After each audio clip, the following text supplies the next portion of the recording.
TimeSplitters is a first-person shooter that was developed by Free Radical, published by Eidos Interactive and released on the PS2 in October of 2000. Arguably in the Hall of Fame for console shooters, this game was met with much praise at time of release, collecting plenty of 8 and 9s out of 10.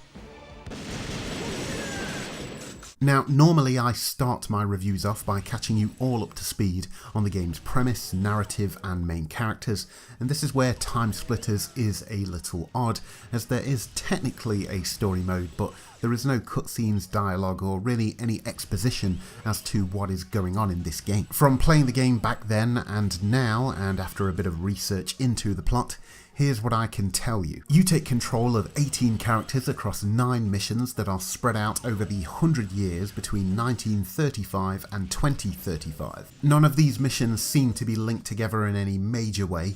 They include everything from shooting your way through a bunch of triads in China, taking on zombies in some haunted village, and fighting through soldiers in Egypt. It's all very random, but the similarities are the structure of the missions, which give you an objective of retrieving an item and returning to your starting point. Once you've picked up the item that you're looking for, you then have to fight your way back through the level as seemingly endless waves of mutant-like creatures spawn into the environment. So yeah, in terms of context, TimeSplitters doesn't offer up a lot, but what it does offer is a fun arcade FPS experience. TimeSplitters plays incredibly similar to slightly older FPS games of the time, such as GoldenEye and Perfect Dark for the N64, and may as well be considered a spiritual successor to those titles. Movement is very fast, aiming is assisted quite a bit, but you can also aim freely by holding one of the shoulder buttons and moving the right analog stick. The game was actually a launch title for the PS2,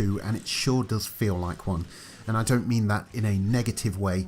If anything, its approach to action is quite refreshing in comparison to games nowadays. Everything about this experience feels like it's built to move at a ridiculous pace, from the speed at which your character moves to the auto-aim that allows you to keep moving, all the way to the way you can adjust the controls to automatically switch to your most powerful weapon. You never stop moving, and it's actually in your best interest to never stop, as that's when you'll end up taking the most hits. It's rare that a game manages to make you feel slightly overpowered but vulnerable at the same time.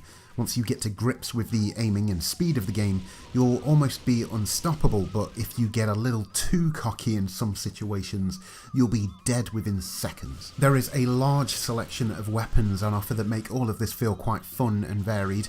Different pistols, shotguns and automatic weapons throughout the ages feature, along with futuristic weapons thrown into the mix. The majority of your arsenal is great to use, apart from the occasional sniper rifle that can be a little awkward, but none of the weapons feel useless. Even the basic pistols are deadly in the right hands. The missions themselves are seriously short if you're playing on the normal difficulty, and most can be completed in a matter of minutes. In fact, once you know what you're doing, you could actually complete some of them in less than 60 seconds. While that may seem criminal on paper considering there are 9 missions in total, the focus of TimeSplitters is clearly to master each level on all 3 difficulties rather than seeing the story out to the end. As you progress from easy to hard, you'll see a high number of enemies who will become increasingly aggressive, and your health bar won't be as durable, and the game provides you with a leaderboard for each mission to constantly work on improving your time or compete with your friends. On top of the story mode, Free Radical got as much use as they could out of these assets by adding in unlockable challenges, modes and characters which allow you to jump back into the old maps again, but with different setups and objectives. Essentially what you have with TimeSplitters is a game that offers up an impressive number of missions, challenges and multiplayer modes that are quite short, sweet and very easy for anyone to jump into. I wish I could offer you more information on its gameplay and modes, but that really is it. However, while I normally crave a little more depth from my games, I felt perfectly content with what TimeSplitters had to offer. So I can't review TimeSplitters without mentioning its multiplayer. It's the mode that most, if not all, gamers came to the game for, and all of the great gameplay features mentioned previously still hold true. I do tend to focus on single player games in my reviews, but TimeSplitters does offer the opportunity to get stuck into many multiplayer match types against up to 9 bots, and not only do they hold their own, but they can be quite challenging at times. Obviously, you'll get the most out of this title if you're playing cooperatively or competitively with a friend.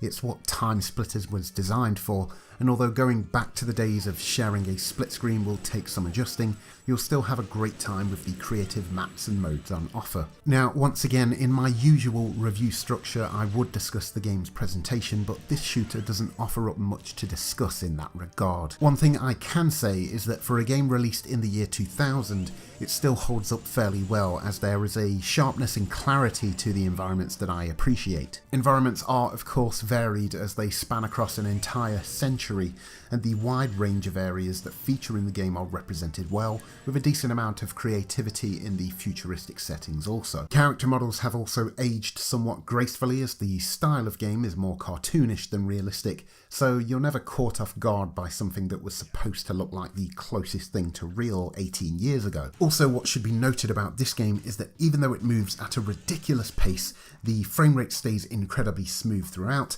which surprised me quite a bit for a game released at the PS2's launch. As mentioned earlier, there is no dialogue, so there isn't any voice work to critique apart from the occasional grunt from the AI, but what I can comment on as far as how the game sounds is that the weapons have a slightly comical and exaggerated effect to them that are enjoyable as you hear your bullets ping off of walls in frantic firefights. The background music is kind of generic but also sounds kind of cheesy at the same time, so it sort of pulls off whatever it was going for.